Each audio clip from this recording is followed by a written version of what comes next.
Hi everyone, I'm Lisa and welcome to Lisa's Stamp Studio. How do you fix a mistake when you've put adhesive on the back side of a project or a certain layer and it's not where you wanted it? Well, I'm going to show you. Let's just assume that I am going to mount this to the base of my card, and I put an ample amount of adhesive on here. You know, let's just make sure it's really good and stuck. And I've got the base of my card here and I'm going to attach it. And I'm like, no, I wanted to put dimensionals. I wanted to give this some height.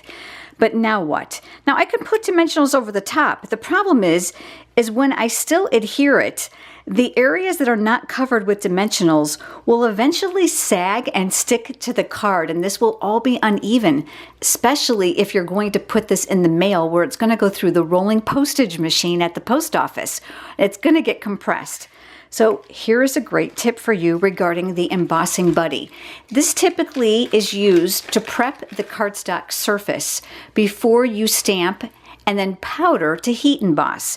But I have found that this anti-static powder works great for covering up those adhesive mistakes. Now I'm being really generous with it to make sure that any sticky area is going to be covered. Now you can see it's leaving a white residue here on my stamp table. No problem. I've got a small piece of a Swiffer.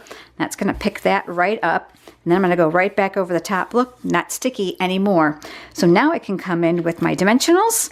I can add those in my four corners.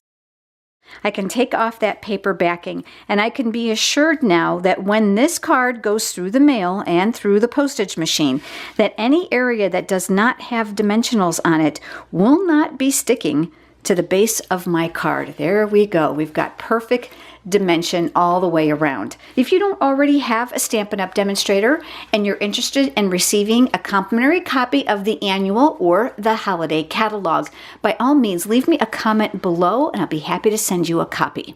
Thanks so much for joining me, everyone. I look forward to seeing you next time for another quick tip. Have a great day.